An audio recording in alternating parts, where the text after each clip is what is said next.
It seems that in any era, snakes were considered the most dangerous predators. To hell with dinosaurs, look at the titanoboa. That's the way nature works. There always has to be a balance, and even the cruelest predator has an enemy. You got that right. We're going to talk about the mongoose. Today, you're going to learn why the king cobra is afraid of this little beast, why boars signed a contract with mongooses, and how their relocation can destroy a multi-million-dollar business. Let's go.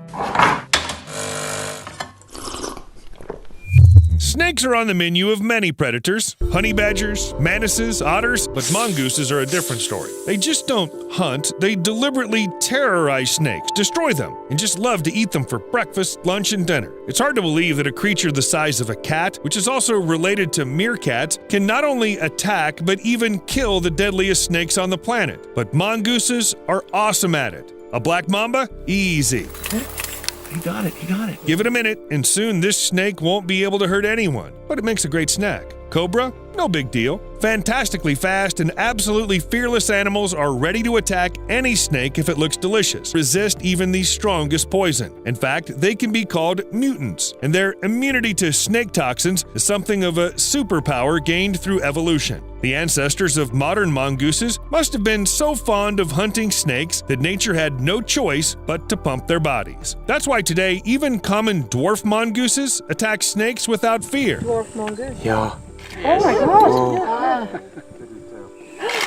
Is that a black mamba again? It's just gigantic. And this mongoose weighs like 8.8 ounces. It's 5 times smaller than a snake. Does it bother it? Ha! This beast doesn't even think about backing down. Maybe it's just really hungry. In such cases, people go to McDonald's. Well, things are a little more complicated in the life of a mongoose. They gotta catch their poisonous Big Mac first. And nothing will stop a mongoose that wants to eat a snake. It'll even climb a tree if it has to. See this? There's the mongoose, and there's another black mamba, which was probably just hanging on a branch and thinking about its snake life. A life where you can be one of the deadliest animals on the planet, and still there's some overgrown meerkat bothering you. And nothing will stop it. Neither aggression, nor venom, nor a tree. And it's probably very unpleasant to fall from it. If a mongoose wants to eat the snake, it'll get it, sooner or later. Needless to say, humans couldn't ignore animals that weren't afraid of snake bites. Here, monster.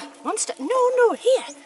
Oh. They had to use mongooses, but as is often the case, reality turned out to be quite different from what the people expected. Just look at the island of Okinawa, the largest in Japan's Ryukyu archipelago. However, to understand what exactly happened here, we must first travel in time and space to 1883. So Hawaii.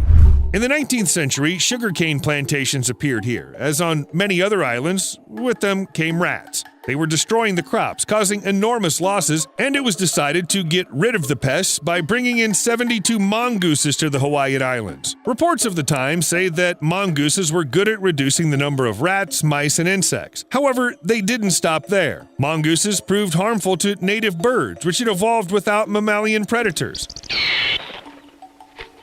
The animals were also eating the eggs of endangered sea turtles. Only the islands of Lanai and Kauai are thought to be mongoose-free. For the rest, they've become a real disaster. It's said that mongooses continue to bring losses to the local population. Similar stories happened in Jamaica, Cuba, Haiti, and Santa Cruz. The mongooses took care of the rats and almost wiped out some of the local fauna as well. All right, now let's go back to Japan. Mongooses were brought to the island of Okinawa in 1910 when the Protoborthops flavoviridis, an aggressive and very poisonous snake, was everywhere. Too many people suffered from its bites, and it would seem that if anybody knew about snake hunting, it was mongooses. But it turned out they were active during the day, while the snakes led a nocturnal lifestyle, and therefore those species rarely met each other at all. Also, adult snakes were too big prey for mongooses, so the number of snakes didn't decrease, but the mongooses soon began to breed at an extreme speed. They ate everything they could, including Okinawa rails, which never expected the predators to show up and had almost forgotten how to fly. The rails are now almost completely exterminated. The authorities are still trying to deal with the mongoose invasion, so far without success. I think there are many more cases where people have gotten their hopes up about these snake slayers and then paid for it. I've only listed the most famous and largest.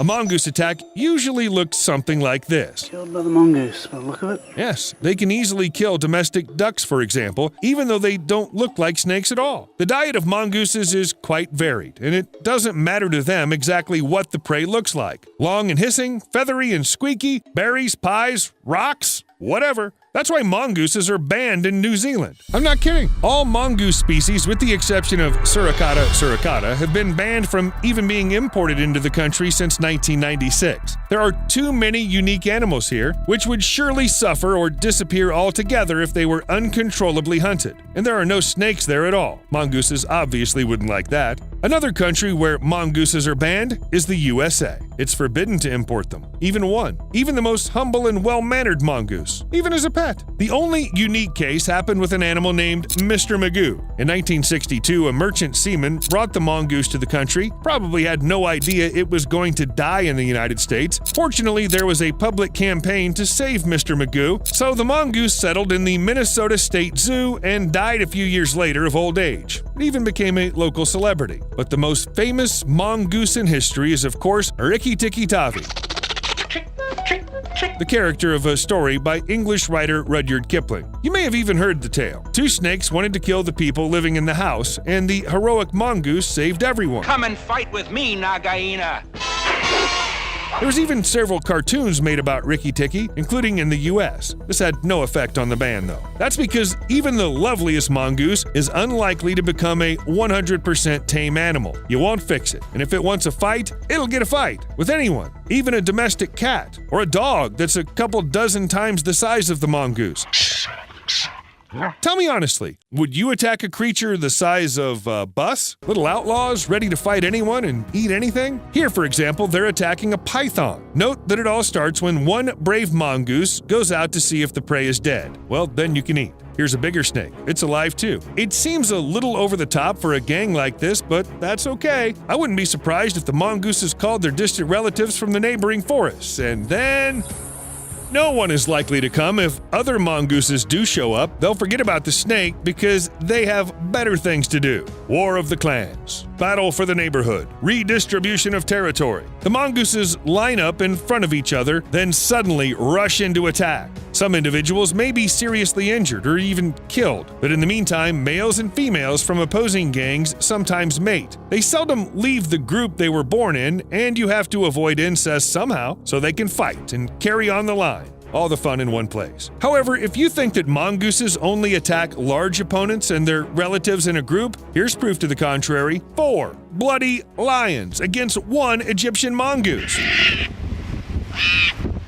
I think the dictionary should have a picture of it opposite the word courage. But why do mongooses even form gangs if they can take care of themselves? Well, many species, such as mongos, are very social animals. They live in large, close-knit groups of 7 to 40 individuals, and these individuals stick together. There's no clear hierarchy in the group, only notional domination by age. Conflicts are minimal, everyone sleeps and eats together, even births are almost synchronized. That's why the whole gang takes care of the babies. The younger generation is guarded and nurtured, and each mongoose can count on the help of the others. In short, something like tailed mafia. And as you can see, mongooses from different groups are irreconcilable enemies. Each pack desperately defends its home. As soon as one gang notices the other, there will always be bloodshed. And the battles can last for hours, with serious losses on both sides. Classic. All that's missing is gunfights and Marlon Brando. Honestly, I was beginning to think that mongooses were ready for conflict with absolutely any creature. Still, there are animals that can make friends with them, or rather, sign a kind of contract of mutually beneficial cooperation, and these creatures are warthogs. To put it simply, like Pumbaa from The Lion King. Why is everyone looking at me? The warthogs just love mongooses. They let them run all over themselves, touch them with their paws, even get their snouts right into their ears, anything for a spa right in the middle of the savannah. Mongooses catch annoying insects like ticks, relieving warthogs of the itch, while they themselves get a protein-rich meal. And everybody's happy. By the way, outside of the Disney universe, warthogs are fearsome animals with huge fangs that pose a danger to anyone in the vicinity. One casual shake of the head is enough to give a mongoose a fatal wound. Does that stop mongooses?